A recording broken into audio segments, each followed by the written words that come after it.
En Nicaragua existe un bosque del que muchas personas dicen que está encantado.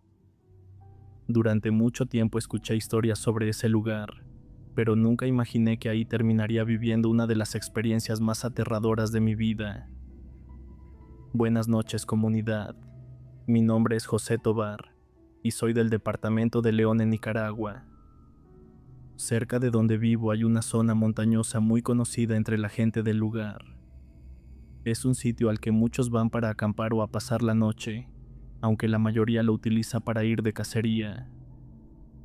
Fue precisamente en esa zona donde ocurrió algo que hasta el día de hoy todavía me cuesta explicar. En aquel entonces recuerdo que salimos en grupo de 3 hombres y 3 chicas. Todos nos estábamos conociendo y comenzando a formar parejas, así que decidimos organizar una salida nocturna para pasar un rato diferente. A uno de mis amigos se le ocurrió que podríamos ir precisamente a esa zona montañosa. Al principio no me pareció una buena idea, pues desde hacía tiempo había escuchado muchas historias sobre ese lugar. La gente decía que una parte del bosque estaba encantada y que allí ocurrían cosas extrañas y de tema paranormal. Sin embargo, mis amigos insistieron en que solo eran cuentos de la gente y que no había nada de qué preocuparse. Después de tanto insistir terminaron convenciéndome, aunque puse una condición, y era que solo llegaríamos hasta las orillas del bosque. Aquella noche partimos las 3 parejas rumbo a la montaña. El clima era totalmente perfecto, y el ambiente parecía ideal para una salida tranquila. Sin embargo, conforme avanzábamos me di cuenta de que nos estábamos alejando cada vez más de la carretera principal. Mientras más nos internábamos en aquel lugar, más nervioso me sentía. Había algo en el ambiente que no me daba confianza, como si el propio bosque transmitiera una sensación de advertencia.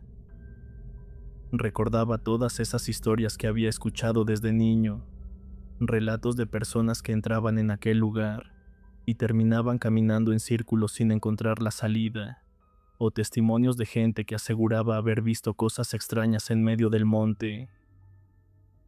No sabía si aquellas historias eran verdad, pero prefería no comprobarlo. Para mí siempre había sido mejor tomar precauciones antes que lamentarlo después. Aún así yo era el único que pensaba de esa manera, pues mis amigos parecían estar completamente tranquilos, y el conductor siguió avanzando cada vez más dentro del bosque. En ese punto ya no tenía mucho que hacer, así que decidí intentar relajarme y no arruinar el ambiente de la noche. Finalmente llegamos a una zona abierta dentro del monte. Era un espacio relativamente plano, donde casi no había vegetación de gran tamaño, y era un lugar que a simple vista parecía perfecto para pasar la noche sin mayor problema. A pesar de eso, en mi interior seguía sintiendo cierta inquietud, una sensación difícil de explicar que no desaparecía. Intenté ignorarla y distraerme con el ambiente del grupo, porque para ese momento ya me había convertido en el aguafiestas de la salida. Así que apenas nos instalamos todos comenzaron a beber mientras la noche avanzaba lentamente entre el silencio del bosque. Permanecimos en ese lugar durante bastante tiempo. La noche avanzaba con tranquilidad, y ya había pasado la medianoche cuando de repente ocurrió algo que cambió por completo el ambiente. A lo lejos comenzaron a escucharse unos cánticos extraños. Eran sonidos que nunca había escuchado antes, una especie de melodía repetitiva que parecía surgir desde lo profundo del bosque. Todos nos quedamos en silencio tratando de distinguir mejor aquel sonido, y poco a poco quedó claro que no se trataba del viento ni de animales del lugar. Los demás también lograron escucharlo. Algunos pensaron que quizás se trataba de otras personas acampando en la zona, o tal vez cantando alrededor de una fogata. Sin embargo, para mí aquellos cánticos no me parecían normales. Tenían un tono extraño y casi hipnótico que provocaba una sensación inquietante. A pesar de mis dudas, la curiosidad terminó imponiéndose, y decidimos seguir el origen de ese sonido para averiguar qué estaba ocurriendo.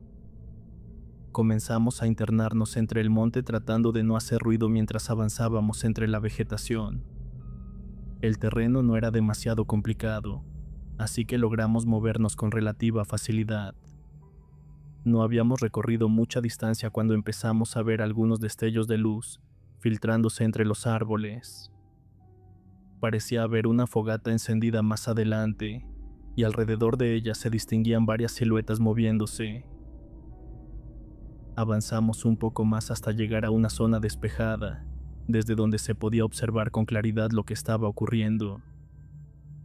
Fue entonces cuando entendimos que aquello no era una simple reunión de personas acampando. Frente a nosotros había un grupo de mujeres formando un círculo alrededor de una fogata. Eran aproximadamente 8, todas colocadas alrededor del fuego, mientras entonaban aquellos cánticos que habíamos escuchado desde la distancia. La escena resultaba inquietante, pues en el centro del círculo, ya muy cerca de la fogata, había 2 mujeres sin ropa. Una de ellas estaba arrodillada, mientras que frente a ella se encontraba otra vestida con una bata negra. Aquella mujer mantenía una mano sobre la frente de la joven que estaba hincada, como si estuviera realizando algún tipo de ritual, y de repente del fuego comenzó a surgir una silueta que al día de hoy me da miedo recordar. Parecía tener forma humana, sin embargo poseía cuernos como los de un macho cabrío, y entonces comprendimos que se trataba del mismo demonio. El ambiente era tan perturbador que me recorrió un escalofrío por todo el cuerpo. Nadie se atrevía a moverse ni a hacer el más mínimo ruido. No sé cómo logramos permanecer ocultos sin que se dieran cuenta de que estábamos allí observando, pero hasta el día de hoy agradezco que no nos hayan descubierto. En cuanto comprendimos lo que estaba ocurriendo, decidimos retirarnos de inmediato. Nos dimos la vuelta con el mayor cuidado posible y comenzamos a regresar por el mismo camino por el que habíamos llegado, avanzando cada vez más rápido hasta prácticamente correr entre los árboles. El motor arrancó con ferocidad y salimos de ahí a toda velocidad atravesando el camino de tierra. Durante los primeros minutos existía el temor de que aquellas mujeres pudieran habernos descubierto y que intentaran seguirnos, pero eso nunca ocurrió. Nadie salió detrás de nosotros, y el bosque volvió a quedar en silencio. No nos detuvimos hasta llegar nuevamente a la carretera principal. Desde ahí nos dirigimos a la casa del mayor del grupo, donde permanecimos durante el resto de la noche tratando de entender lo que habíamos visto. Nadie tenía una explicación clara, pero todos coincidíamos en que aquello no había sido algo normal. La escena que presenciamos parecía claramente un aquelarre de brujas en medio del bosque. Mi nombre es Antonio Sotomayor y soy originario del estado de Veracruz, donde pasé toda mi niñez en un pequeño pueblo. Antes de los acontecimientos que marcaron esta historia y de todo lo que estoy por relatar, mi vida era tranquila y hermosa. Cada tarde salíamos a jugar con nuestros amigos en unas canchas de fútbol que estaban ubicadas en un terreno de terracería a las afueras del pueblo, donde podíamos pasar horas enteras sin preocuparnos por nada, hasta que la luz del día comenzaba a desvanecerse lentamente y nos veíamos obligados a regresar a casa. No recuerdo con exactitud cuántos éramos, pero debíamos ser alrededor de 10 niños con edades entre los 8 y los 14. Formábamos equipos y jugábamos durante toda la tarde sin ninguna preocupación, salvo por una. Cerca de aquellas canchas vivía un hombre llamado Santiago, a quien todos conocían como Don Chago, un sujeto que habitaba en una pequeña casa situada a pocos metros del lugar donde jugábamos, completamente aislado y alejado de la vida del pueblo. En realidad aquello no habría sido un problema de no ser por su carácter, pues era un hombre de temperamento demasiado fuerte, al que todos los niños le teníamos miedo. En varias ocasiones había salido a perseguirnos para echarnos de ahí, alegando que hacíamos demasiado ruido, y más de una vez sin intención la pelota golpeó su puerta, lo que provocaba que saliéramos corriendo antes de que apareciera. Cuando llegaba a mirarnos lo hacía con una expresión cargada de furia, como si nos odiara profundamente sin razón aparente.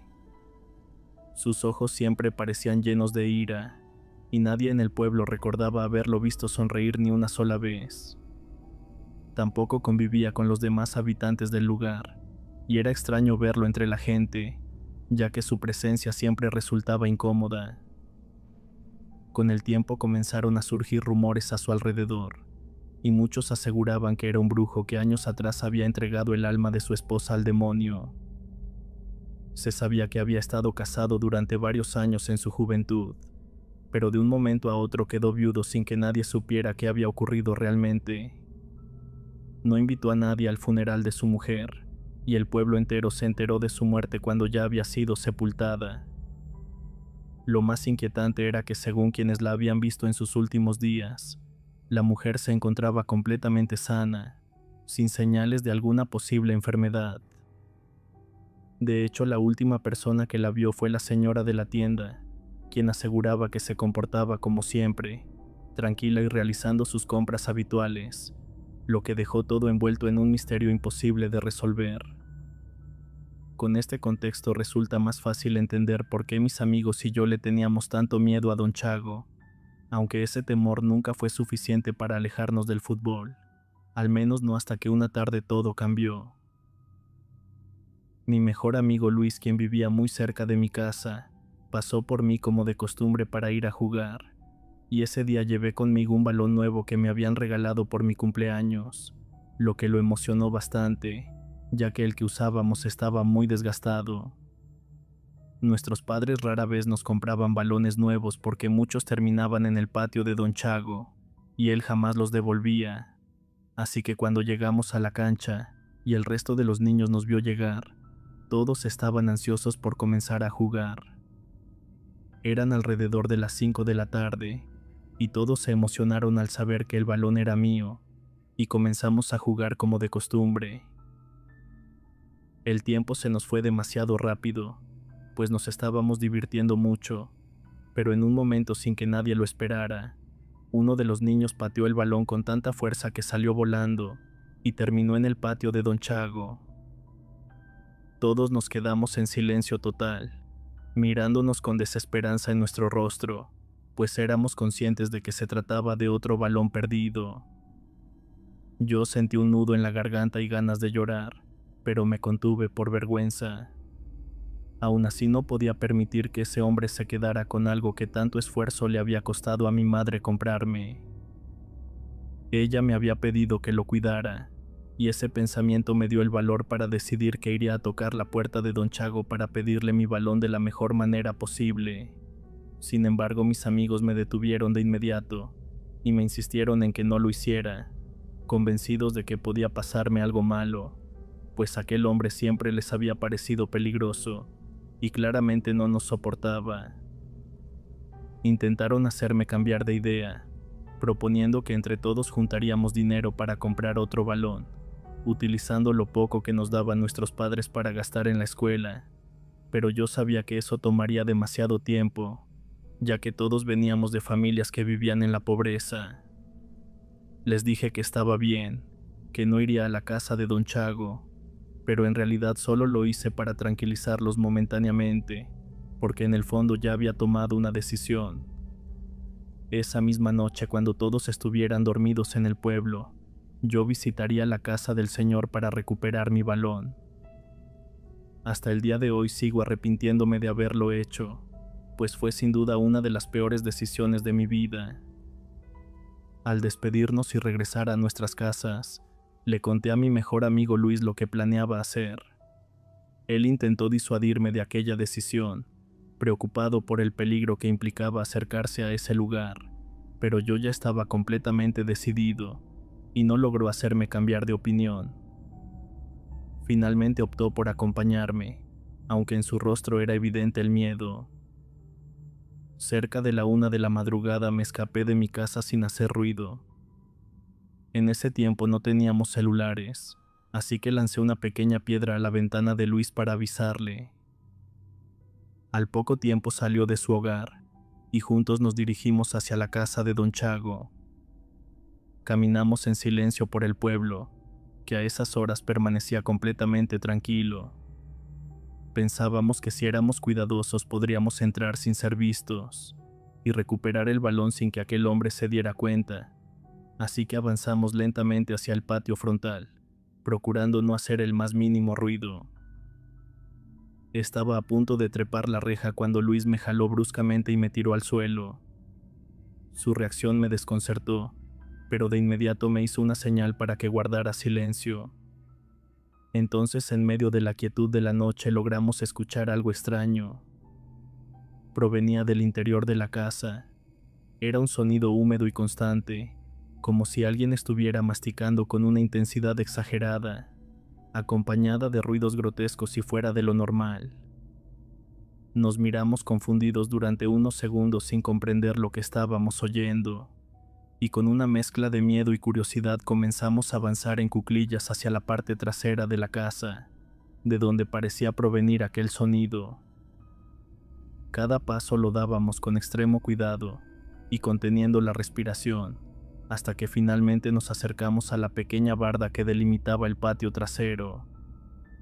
Nos asomamos lentamente procurando no ser vistos, y fue entonces cuando presenciamos algo que nos dejó paralizados de miedo. Ahí estaba don Chago devorando a una gallina que todavía estaba viva. La había sacado del gallinero de un vecino y la estaba despedazando con una desesperación brutal, como si llevara días sin comer. Las plumas volaban a su alrededor y el animal aún emitía sonidos débiles en agonía.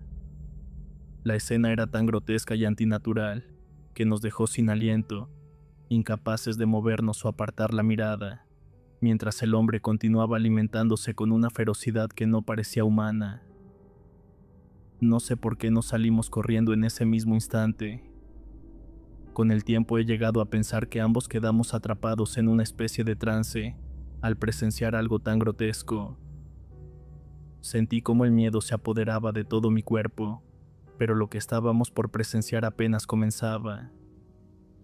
Luis y yo permanecimos ahí, completamente inmóviles y observando cada movimiento con mucha atención. Cuando don Chago terminó de devorar a la gallina, se levantó lentamente y luego comenzó a encender varias veladoras alrededor de su perímetro. Luego se colocó en medio de ellas y se sentó. La escena era profundamente perturbadora, pues su rostro y su ropa estaban completamente manchados de sangre, y aún así, como si aquello no fuera suficiente, empezó a recitar una especie de rezos extraños que helaba la sangre. Fue entonces cuando Luis, en un susurro casi inaudible, me pidió que nos fuéramos de ahí, pero yo no reaccioné. Era como si estuviera petrificado de miedo, o tal vez hipnotizado por aquella escena tan antinatural, incapaz de apartar la mirada y escuchar a mi amigo. Fue en ese momento cuando ocurrió lo más aterrador de toda mi vida. Bastaron apenas unos segundos de distracción, un parpadeo para que todo cambiara.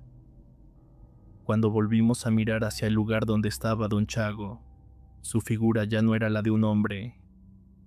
Frente a nosotros se encontraba un animal enorme, algo que parecía una mezcla entre un perro gigantesco y un lobo. Sé lo difícil que resulta creerlo, pero fue exactamente lo que vimos durante esa macabra madrugada. Aquella criatura levantó la cabeza y nos miró directamente, como si desde el principio hubiera sabido que estábamos ahí, pero lo más perturbador era su mirada, pues eran los mismos ojos de aquel hombre que aterraba al pueblo. En ese instante comprendimos que seguía siendo él. Nos quedamos paralizados sin saber qué hacer, mientras la criatura comenzaba a avanzar lentamente hacia nosotros, dejando escapar gruñidos profundos y mostrando una saliva espesa que caía de su hocico. El terror terminó por romper ese estado en el que nos encontrábamos mi amigo y yo, y fue entonces cuando le dije a Luis que corriéramos por nuestra vida. Salimos disparados corriendo tan rápido como nuestras piernas nos lo permitían, gritando desesperadamente en busca de ayuda. Esperábamos que alguien saliera y encendiera alguna luz del pueblo, pero nada sucedió. Lo más extraño era ese silencio absoluto, como si todo el pueblo estuviera sumido en un sueño profundo, ajeno a nuestros gritos y al ruido ensordecedor de los gruñidos que nos perseguían. La criatura corría detrás de nosotros con una velocidad aterradora, y al ver que no lograríamos llegar a nuestras casas, Decidimos refugiarnos dentro de los contenedores de basura de la plaza principal. Desde dentro escuchábamos cómo aquella cosa golpeaba los contenedores con fuerza. Luis y yo llorábamos sin control, invadidos por el pánico que sentíamos en cada fibra de nuestro cuerpo. Luis gritaba que se fuera, mientras murmuraba oraciones entre sollozos y lágrimas, pero los golpes no cesaban. El tiempo se volvió confuso e interminable, hasta que de repente todo se detuvo. En medio del silencio escuchamos unas carcajadas claras y escalofriantes con la misma voz de Don Chago. Después de eso no volvió a escucharse nada. Aún así no nos atrevimos a salir. Permanecimos escondidos hasta el amanecer, convencidos de que podía tratarse de una trampa, de que aquella cosa solo esperaba que bajáramos la guardia para atraparnos. Cuando los primeros rayos del sol comenzaron a iluminar el lugar, finalmente reunimos el valor para salir. Al hacerlo, algunas personas pasaban cerca de la plaza principal y nos miraban con extrañeza al vernos salir de los contenedores de basura. Lo único que quería era llegar con mi familia y contarles todo lo que había sucedido con la esperanza de que me creyeran. Sin embargo, no fue así. Lo único que obtuve fue un fuerte regaño por haberme escapado en plena madrugada, seguido de varios días de castigo sin poder salir. Pero en realidad eso era lo de menos, porque lo único que sentía era miedo, un miedo profundo de volver a encontrarme con aquel hombre. No me permitían salir, pero sí recibir visitas, y al día siguiente Luis fue a verme y me contó que a él tampoco le habían creído en su casa. Ambos estábamos igual de asustados sin poder dejar de pensar en lo que habíamos visto, dándole vueltas una y otra vez en nuestra mente, buscando una explicación que no lográbamos encontrar. Fue entonces cuando Luis mencionó algo que en ese momento pareció encajar perfectamente. Dijo que tal vez Don Chago era un nahual.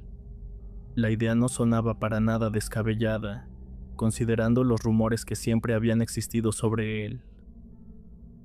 Sin embargo, lejos de tranquilizarme, aquello solo hizo que el miedo creciera de sobremanera, porque si realmente era un nahual, entonces no solo era peligroso, sino que también tenía un poder que iba mucho más allá de lo que podíamos comprender. Comencé a temer no solo por mí, sino también por mi familia, pensando que podría hacerles daño por lo que habíamos visto. Durante mucho tiempo evité salir de casa, atrapado en ese miedo constante que no me abandonaba. Incluso después de que mi madre me levantó el castigo, yo no quería salir.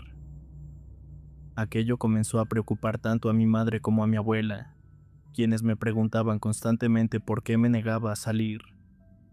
Cada vez que insistían, yo repetía la misma historia que les había contado.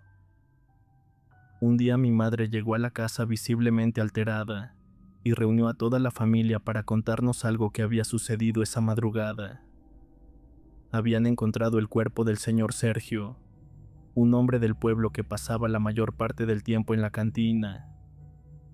Lo hallaron en medio del monte cerca de la casa de Don Chago, pero estaba completamente destrozado. Según lo que se decía, su cuerpo no presentaba señales de haber sido atacado con algún objeto, sino que había sido desgarrado a mordidas, como si un animal enorme lo hubiera atacado. La policía no tenía una explicación clara de lo ocurrido, pero yo desde el primer momento supe en el fondo de mi mente qué había pasado. Estaba convencido de que aquello había sido obra de Don Chago, y pensé que quizá el hombre lo había visto transformarse, y por eso no lo dejó escapar. Luis y yo también les contamos a nuestros amigos lo que habíamos visto en la casa de Don Chago, pero muchos no nos creyeron. Sin embargo, conforme comenzaron a ocurrir cosas extrañas en el pueblo, esa incredulidad se fue transformando en silencio y precaución. Poco a poco dejaron de salir a jugar, y el lugar que antes estaba lleno de risas se volvió cada vez más solitario. Al caer la noche no se veía a nadie en la calle. Todo se volvió extraño y pesado, como si el miedo se hubiera instalado en cada rincón. Fue una etapa muy difícil para todo el pueblo, pues verdaderamente se podía sentir el miedo en el aire. Con el tiempo, al entrar a la preparatoria, me mudé a la casa de una tía que vivía en la ciudad, dejando atrás aquel pueblo que había cambiado por completo. Años después, cuando cursaba el tercer grado, me enteré de que don Chago había muerto. Lo encontraron dentro de su casa y aparentemente llevaba al menos un día sin vida. El hombre que lo descubrió, quien solía llevarle comida, aseguró que el cuerpo estaba ahí cuando llegó, que incluso le tomó el pulso y confirmó que ya no tenía vida. Sin embargo, cuando dio aviso a las autoridades y éstas acudieron al lugar, el cuerpo simplemente había desaparecido. Aquel hombre sostuvo su versión en repetidas ocasiones, insistiendo en que no había duda de que don Chago estaba muerto cuando lo vio. A partir de ese momento nadie volvió a saber de él. Nunca se encontró su cuerpo, y lo que quedó fueron rumores y teorías que comenzaron a formar parte de la leyenda del pueblo.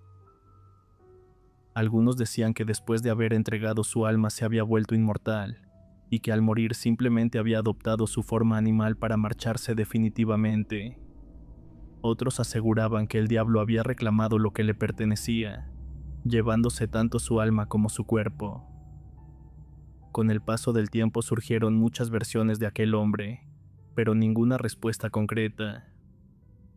Lo único que quedó claro fue el miedo y el daño que ese hombre había provocado mientras estuvo vivo.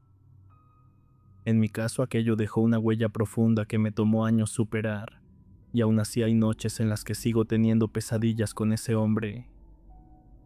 Siempre he creído que alguien como él no pudo haber encontrado descanso eterno, y aunque el tiempo ha pasado desde aquella horrible madrugada, no puedo evitar pensar que su historia no terminó del todo, y que de alguna forma aquello que fue sigue acechando en la oscuridad.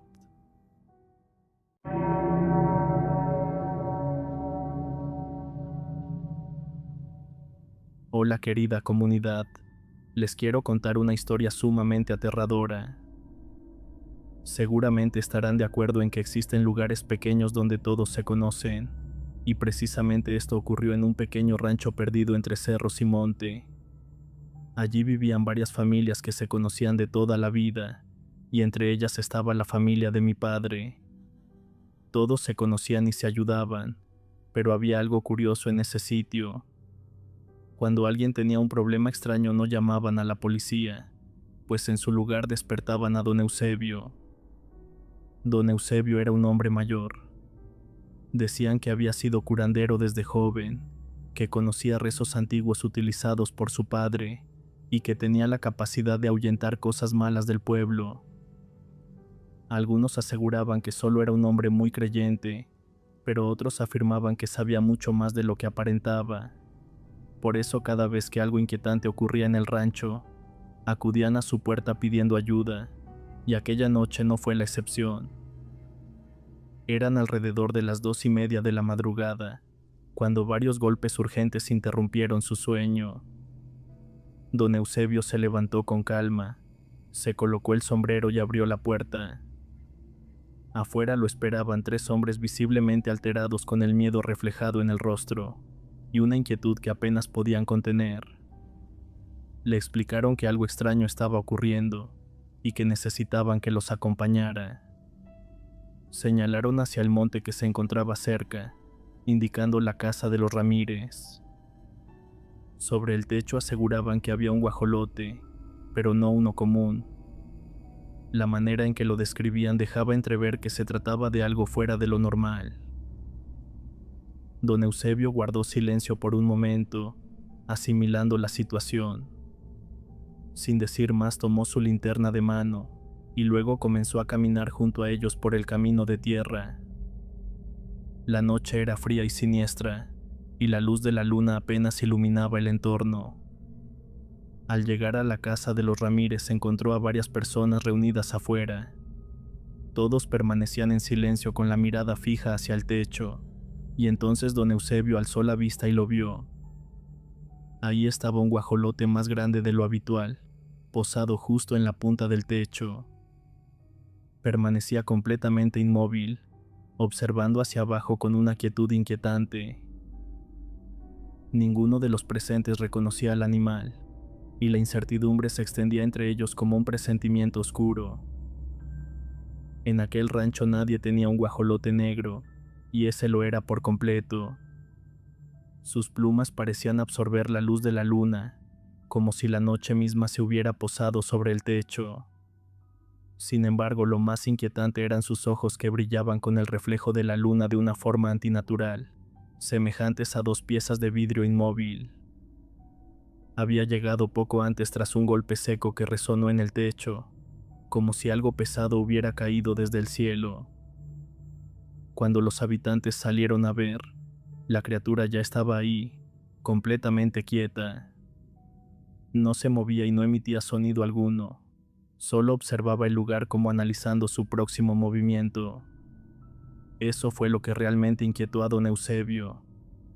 No era la presencia del animal, sino su absoluta inmovilidad, una quietud antinatural que parecía cargada de intención. Avanzó unos pasos hacia la casa, mientras los demás se mantenían a distancia. Habían intentado bajarlo arrojándole rocas de gran tamaño, pero ni siquiera reaccionó. En ese momento el guajolote giró lentamente la cabeza y luego fijó su mirada en don Eusebio. El viejo se detuvo de inmediato, bajó su aliento y comenzó a murmurar un rezo antiguo apenas audible. Con un gesto firme indicó a los demás que retrocedieran, y todos obedecieron sin cuestionar. Luego sacó un rosario de su bolsillo y empezó a orar con mayor concentración. El viento comenzó a levantarse, agitando con fuerza las hojas de los árboles de la calle. La atmósfera cambió de forma abrupta, volviéndose densa y opresiva. Entonces el guajolote abrió el pico, pero no emitió el sonido propio de su especie. De su garganta surgió un lamento que no parecía animal, sino humano. Un sonido largo y quebrado, semejante al llanto de alguien consumido por el dolor. El miedo se extendió entre los presentes aquella madrugada. Algunas mujeres se persignaron con desesperación, mientras el llanto de un niño rompía la tensión del momento. Aún así, don Eusebio no se detuvo. Continuó rezando como si intentara imponerse sobre aquella presencia. El guajolote comenzó a inflar sus plumas, aumentando su tamaño de manera inquietante. De repente dio un salto brusco y ruidoso, pero cayó pesadamente frente a la casa golpeando la tierra. La criatura avanzó 2 pasos con cierta torpeza. Sus patas eran largas y desproporcionadas, y al ser iluminadas por la linterna de don Eusebio, revelaron algo aún más perturbador. No terminaban en garras como se esperaría normalmente, sino en formas que parecían dedos alargados y retorcidos, semejantes a manos humanas deformes. El rezo se interrumpió abruptamente, y don Eusebio observó fijamente a la criatura, comprendiendo que aquello no pertenecía al mundo natural, y la tensión se volvió insoportable. El guajolote volvió a girar la cabeza, y emitió de nuevo aquel sonido aterrador, pero esta vez había cambiado. Ya no parecía un lamento, sino una risa cargada de una intención oscura. Don Eusebio reaccionó con urgencia, advirtiendo a todos que se mantuvieran alejados del animal. Sin embargo, el momento ya había escapado de su control. La criatura dio un salto imposible para un animal de su tipo, y luego se internó en la oscuridad del monte, desapareciendo entre los árboles como si nunca hubiera estado allí. Nadie se atrevió a seguirla, y ante la falta de respuestas la gente regresó a sus casas en silencio absoluto, llevando consigo un miedo que no lograban explicar. Aquella noche nadie pudo dormir. La inquietud permaneció en el aire como una advertencia muda de que aquello podría regresar en cualquier momento. A la mañana siguiente algunos hombres del rancho salieron a buscarlo. Lo único que encontraron fueron huellas en la tierra, pero no eran de guajolote, pues eran huellas largas parecidas a las de un pie humano. Sin embargo, había un detalle inquietante, pues las marcas en el suelo parecían ser de un solo pie, y ese pie tenía únicamente 3 dedos. El rastro se internaba en una parte del monte donde nadie del rancho solía entrar, Era un lugar viejo y olvidado, un claro entre los árboles donde muchos años atrás había existido una casa. La gente contaba que aquella casa se había quemado y que desde entonces el lugar había quedado abandonado, pero esa casa tiene su propia historia, una que quizá quede para otro relato. Volviendo al rastro, los hombres que lo seguían decidieron no avanzar. Aquel sitio siempre había sido evitado por toda la comunidad, así que nadie cruzaba por esa zona. Fueron a buscar a don Eusebio para contarle lo que habían visto. El viejo estaba sentado afuera de su casa, como si de alguna manera ya supiera lo que había sucedido. Escuchó con calma todo el relato y tras unos momentos de silencio, explicó algo que dejó a todos inquietos y llenos de miedo.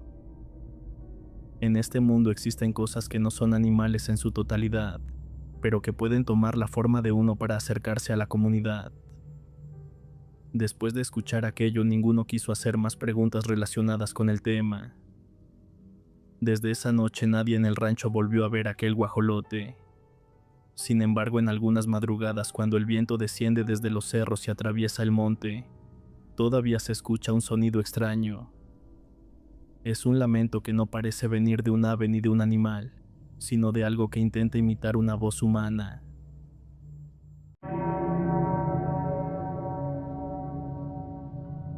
Mi nombre es Verónica Durán, y durante mucho tiempo guardé en silencio una experiencia que aún hoy me provoca un escalofrío difícil de explicar, algo que ocurrió cuando apenas cursaba la primaria. En aquellos días en que mi familia vivía en un pequeño ranchito de Nuevo León, y la vida transcurría entre juegos en la calle de tierra, pero siempre con la presencia constante de doña Juanita, una mujer que formaba parte del paisaje cotidiano, y a la que todos recordábamos por su aparente amabilidad. Siempre estaba de pie junto a la cerca de su casa, observándonos con una sonrisa tranquila y relajante, mientras nos ofrecía agua para aliviar el calor. Un gesto sencillo que con el tiempo adquiriría un significado inquietante, pues detrás de esa apariencia inofensiva se ocultaba algo que ninguno de nosotros habría sido capaz de imaginar. Se decía que había pasado la mayor parte de su vida en Estados Unidos y que tras ser deportada regresó al rancho para hacerse cargo de sus padres hasta que murieron, y aunque rondaba los 50 años de edad, su aspecto no correspondía para nada con su apariencia, sin sospechar que ese motivo pronto cobraría un sentido mucho más oscuro. Nunca tuvo pareja ni familia, y su vida parecía girar únicamente en torno a esa casa misteriosa, misma que con el paso del tiempo comenzó a volverse un sitio evitado por todos en la comunidad, aunque al inicio nadie hablaba abiertamente del porqué, como si el silencio fuera una forma de protegerse de algo que aún no lograban comprender del todo. Todo cambió una tarde en la que el sol caía con mucha fuerza, y nosotros jugábamos como de costumbre en la calle, hasta que uno de mis primos pateó el balón por accidente, y este terminó dentro del terreno de doña Juanita, algo que en otro momento no habría sido problema, pues ella solía estar siempre afuera, pero ese día su ausencia resultaba extraña y bastante inquietante, como si la casa hubiera quedado suspendida en un silencio poco natural. La llamamos varias veces sin obtener respuesta, y tras un momento de duda entre el grupo, mi primo Eric decidió brincar la cerca para recuperar la pelota, caminando con cautela hasta acercarse a la vivienda. Adentro todo parecía demasiado quieto y tranquilo, hasta que al asomarse por una de las ventanas su expresión cambió de inmediato y comenzó a realizar señas con una urgencia que nunca antes le habíamos visto, lo que nos llevó a cruzar también la cerca sin medir las consecuencias que podrían suceder. Impulsados por una mezcla de curiosidad y temor, avanzamos hasta llegar junto a él, y al mirar hacia el interior de la casa, quedamos paralizados del terror. En aquel lugar presenciamos una escena que aún hoy se mantiene intacta en mi memoria, como una imagen imposible de borrar.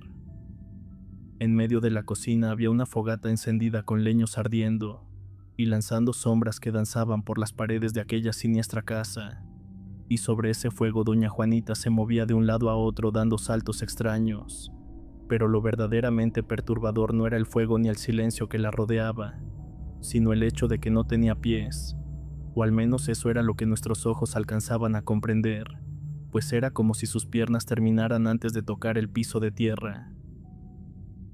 En ese instante el miedo se apoderó de nosotros con una fuerza que nos dejó sin aliento, hasta que el grito de una de mis primas rompió la tensión y nos hizo reaccionar, provocando que saliéramos corriendo sin mirar atrás, cada uno buscando refugio en su casa mientras el corazón nos latía con violencia y la mente intentaba asimilar lo que acabábamos de ver. Cuando contamos lo ocurrido, nuestras palabras fueron recibidas con incredulidad y enojo, pues los adultos se negaron a aceptar una historia que desafiaba la razón y nos castigaron por lo que consideraron una invención colectiva.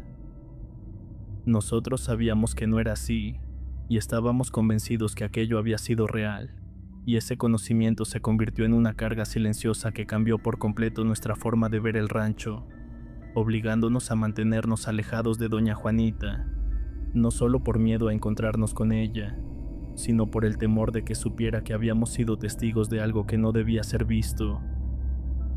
Con el paso de los días la inquietud creció demasiado, al mismo ritmo que comenzaron a desaparecer animales de establo sin dejar rastro alguno, mientras la casa de doña Juanita se volvía cada vez más descuidada, como si hubiera sido consumida por algo que avanzaba lentamente desde su interior. La propia doña Juanita dejó de aparecer durante el día, convirtiéndose en una presencia fugaz que algunos vecinos aseguraban ver deambular por la madrugada, siempre a la distancia del pueblo, y siempre envuelta en una sombra difícil de definir, lo que alimentó rumores y sospechas que ya no podían ignorarse, especialmente cuando su comportamiento cambió de forma evidente. La señora se volvió distante y agresiva, y completamente ajena a la mujer amable que alguna vez fue, como si aquello que habitaba en su interior hubiera terminado por desplazar todo rastro de humanidad, dejando en su lugar algo incomprensible y profundamente inquietante, que transformó para siempre la tranquilidad del lugar. Nadie volvió a acercársele después de aquello, y lo que más me inquietaba era que cada mañana al caminar rumbo a la escuela, su figura aparecía inmóvil junto a la cerca de su terreno, observándome en silencio de la misma manera en que miraba a mis amigos que me acompañaron aquella noche, con una fijación incómoda que parecía atravesarnos hasta el alma, como si supiera el terrible secreto que llevábamos dentro. Lo más perturbador era que nunca decía una sola palabra, pues era como si aquella mujer amable que nos ofrecía agua bajo el sol hubiera desaparecido por completo, reemplazada por una presencia fría y distante que ya no pertenecía al mundo cotidiano. En el fondo de mi mente comenzó a crecer la sensación de que su enojo por haber presenciado aquel secreto había echado raíces dentro de ella, volviéndose algo más oscuro con el paso del tiempo, algo que se alimentaba del silencio y del miedo que poco a poco fue apoderándose del rancho entero. Así transcurrieron varias semanas que parecieron una eternidad, hasta que una mañana uno de los trabajadores que se dirigía a su parcela encontró el cuerpo de doña Juanita tirado a un costado de la carretera. Estaba inmóvil y extrañamente rígido, como si la vida hubiera abandonado ese cuerpo de una forma violenta y definitiva. Al notar que la mujer no respondía, regresó de inmediato al rancho para dar aviso, y en cuestión de minutos varias personas acudieron al lugar movidas por la preocupación y la incertidumbre. Pero lo que encontraron al llegar no fue simplemente la escena de una muerte, sino algo que dejó a todos paralizados de la impresión. Todos eran incapaces de comprender lo que tenían frente al grupo, pues el cuerpo de doña Juanita ya no conservaba la apariencia que recordaban. Su piel estaba reseca y marcada por una vejez antinatural, que parecía haberse manifestado de golpe, como si los años que nunca mostró en vida hubieran caído sobre ella en un solo instante, deformando su rostro hasta volverlo casi irreconocible, con facciones tensas y endurecidas por una expresión que mezclaba odio y un terror profundo. Pero lo más perturbador de todo era su lengua, extendida de forma imposible fuera de su boca larga y oscura, colgando hasta alcanzar su cintura como si algo la hubiera obligado a revelarse en su forma más grotesca. Aquella visión provocó gritos de terror y miradas llenas de espanto entre los presentes, quienes retrocedieron instintivamente sin atreverse a tocarla. dominados por una sensación que iba más allá del miedo, algo que se sentía como la confirmación de los rumores que durante tanto tiempo habían sido ignorados por el pueblo. Nadie quiso acercarse demasiado, ni tampoco hacerse responsable de lo ocurrido, y aunque con el paso de las horas el cuerpo fue retirado, lo que quedó en la memoria del pueblo no fue su muerte, sino la forma en que fue encontrada, pues desde ese día comenzaron a circular historias que hablaban de un pacto oscuro que finalmente había cobrado su precio.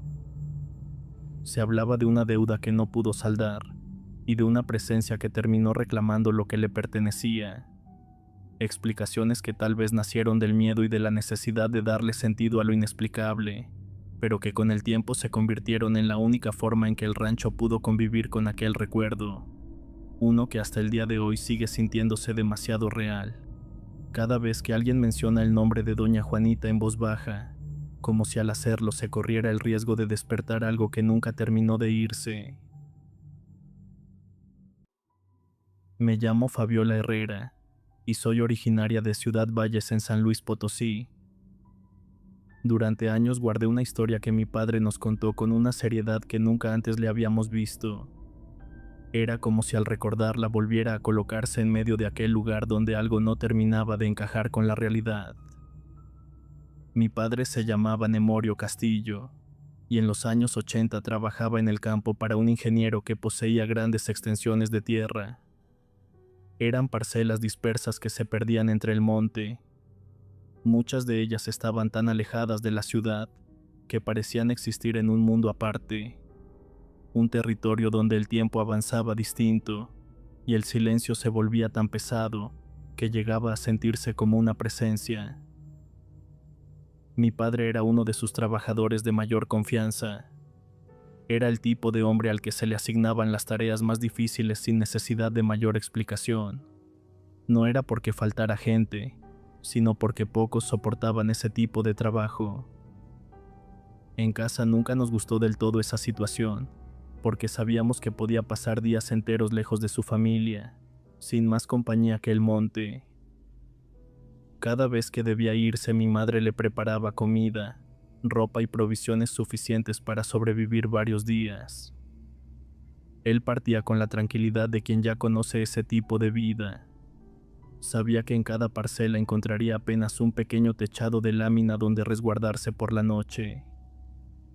Era un refugio improvisado en medio de la nada, apenas suficiente para protegerlo del frío, de la oscuridad y de todo aquello que pudiera moverse entre la maleza cuando el sol desaparecía. Mi padre nos contaba que el ingeniero solía contratar a otros peones para ayudar en ciertos trabajos, pero casi ninguno duraba. Bastaba con ver la distancia a la que se encontraba aquella tierra y la idea de permanecer allí durante días para que muchos decidieran marcharse. Dejaban el trabajo a medias como si algo en ese lugar les advirtiera que no debían quedarse demasiado tiempo. Por eso mi padre era considerado indispensable, pues él nunca abandonaba. Siempre se quedaba, incluso cuando el entorno comenzaba a sentirse extraño. Fue en una de esas ocasiones cuando el ingeniero le informó que tenía una nueva tarea y que no estaría solo. Le explicó que había contratado a un joven peón que lo acompañaría. Sin darle demasiados detalles, lo citó para partir juntos. En apariencia no tenía nada de inusual, pero con el tiempo ese momento adquiriría un peso distinto en la memoria de mi padre. Antes de irse le pidió a mi madre que preparara más provisiones de lo habitual, como si una intuición silenciosa le indicara que las necesitaría. Después de despedirse, subió a la camioneta del ingeniero. Condujeron durante horas alejándose cada vez más de la ciudad, internándose en caminos de tierra que se abrían paso entre parcelas abandonadas. Finalmente llegaron a uno de los terrenos más apartados que poseía. Era un lugar donde el horizonte se sentía cerrado y el silencio comenzaba a volverse incómodo incluso en pleno día. En el camino pasaron por el joven que los acompañaría. Era un muchacho que, según mi padre, tenía una actitud tranquila y una mirada que no reflejaba el peso del lugar al que se dirigían. Parecía no comprender del todo lo que implicaba trabajar en ese tipo de sitios tan alejados de la ciudad. Cuando llegaron, el ingeniero les dio instrucciones claras y les aseguró que regresaría por ellos en 5 días a partir de aquella tarde. Luego se marchó y los dejó ahí, sin más compañía que sus herramientas y provisiones, y la inmensidad de aquel impresionante monte. Cuando la camioneta desapareció en la lejanía, mi padre comenzó a explicarle al muchacho cómo sobrevivir en ese lugar. Le habló de la organización del trabajo, de la comida y del descanso. También le explicó cómo mantenerse alerta, porque en medio de aquella soledad, cualquier descuido podía costarles la vida, no solo por los animales, sino por algo más difícil de nombrar, algo que no siempre dejaba huellas pero que se sentía en el ambiente, sobre todo cuando el silencio se extendía demasiado al caer la noche. Desde el primer día comenzaron a trabajar bajo el sol abrasador. Avanzaban con disciplina mientras intercambiaban palabras para hacer más llevadera la jornada. Poco a poco el muchacho empezó a contarle sobre su vida y le dijo que tenía poco tiempo de haberse juntado. Hablaba con ligereza, como alguien que aún no ha sido marcado por la dureza del campo, ni tampoco por el peso de estar tan lejos de todo. No sabía que ese lugar no era como los demás, y no sabía que con el paso del tiempo, algo comenzaría a revelarse lentamente, algo que cambiaría para siempre la forma en que mi padre miraba la noche y el silencio. El joven vivía en la casa de su suegra, pues su novia estaba embarazada. Había aceptado ese trabajo con la esperanza de reunir dinero suficiente para ofrecerle a su hijo una vida más digna. Mientras trabajaban, le compartía a mi padre esas preocupaciones con una naturalidad que contrastaba con la dureza del entorno.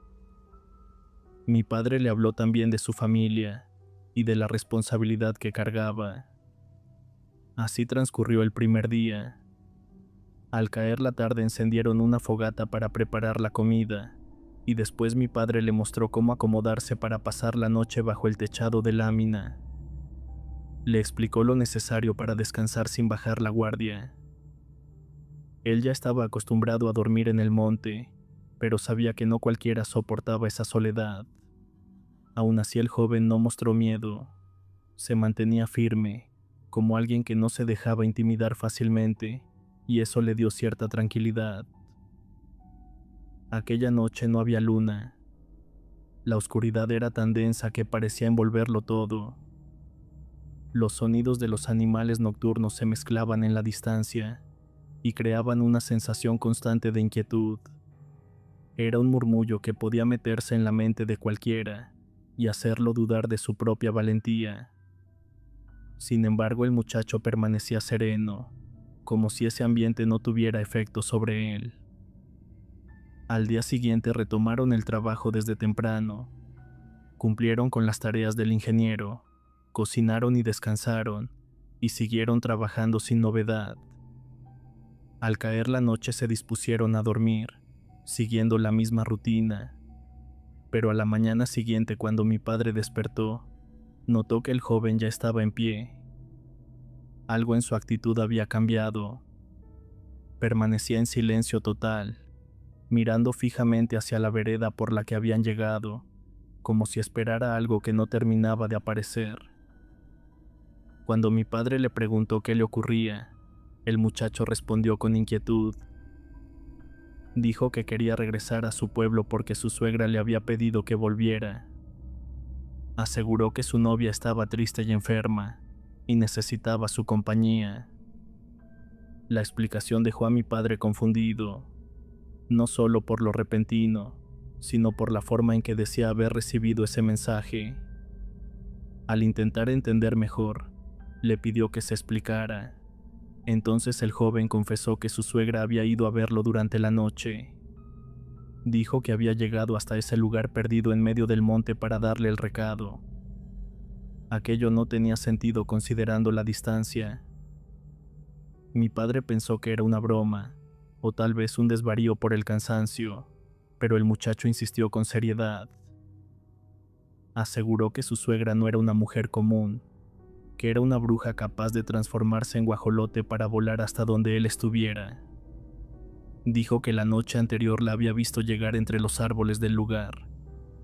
Ahí permaneció el tiempo suficiente para advertirle que debía irse, y le dijo que si no lo hacía regresaría por él. Sus palabras no convencieron a mi padre, pero le dejaron una sensación extraña, como si hubiera algo más detrás de esa historia. A pesar de todo, continuaron con el trabajo. Dejaron esa conversación en segundo plano mientras avanzaba el día. Antes de dormir, el joven le recordó que su suegra regresaría esa noche si no se marchaba. Mi padre no le dio demasiada importancia, pues estaba cansado y necesitaba descansar. Se acostó y cayó en un sueño profundo, y sinceramente no escuchó nada fuera de lo habitual. No hubo pasos ni aleteos de alguna ave, ni señales de presencia alguna. Cuando despertó a la mañana siguiente, recordó de inmediato la advertencia. Miró hacia el lugar donde dormía el joven y sintió un vacío al notar que estaba completamente solo. Pensó que tal vez se había levantado temprano, pero al buscarlo no encontró nada, ni una señal, ni un movimiento, solo el silencio extendiéndose entre los árboles del monte. Lo más desconcertante era que todas las pertenencias del muchacho seguían ahí. Su ropa y su comida, todo permanecía intacto como si nunca se hubiera movido. Era imposible que se hubiera marchado así. Aún así, mi padre intentó convencerse de que se había alejado un poco. Preparó café y dejó pasar el tiempo, pero la ausencia comenzó a volverse demasiado evidente. Antes de que anocheciera, salió a buscarlo con más insistencia. Recorrió los alrededores sin encontrar huellas ni rastro alguno, pues era como si la tierra se lo hubiera tragado. Regresó con una inquietud que no pudo apartar ni al intentar dormir. Al día siguiente despertó nuevamente solo, y entonces comprendió que el joven no regresaría. Cuando llegó el día en que el ingeniero debía volver por ellos, mi padre le contó lo ocurrido. Le habló de la desaparición y también de lo que el joven le había dicho sobre su suegra, pero el ingeniero no le creyó una sola palabra. Desestimó todo como una excusa barata y se negó a esperar más tiempo, pues no quedaba nada por hacer. Mi padre recogió todo lo que llevaba y dejó atrás las pertenencias del muchacho, con la esperanza de que si de alguna manera seguía con vida, pudiera regresar por ellas, pero en el fondo sabía que algo no encajaba. Aquella desaparición no tenía una explicación lógica. Las palabras del joven, por absurdas que parecieran, quedaron marcadas en su memoria. Hasta el día de hoy nadie supo si se perdió en ese lugar inhóspito y desolado, o si, como él mismo había advertido, algo llegó por él en medio de la oscuridad para llevárselo sin dejar rastro, dejando tras de sí un silencio que aún parece esconder lo que realmente ocurrió.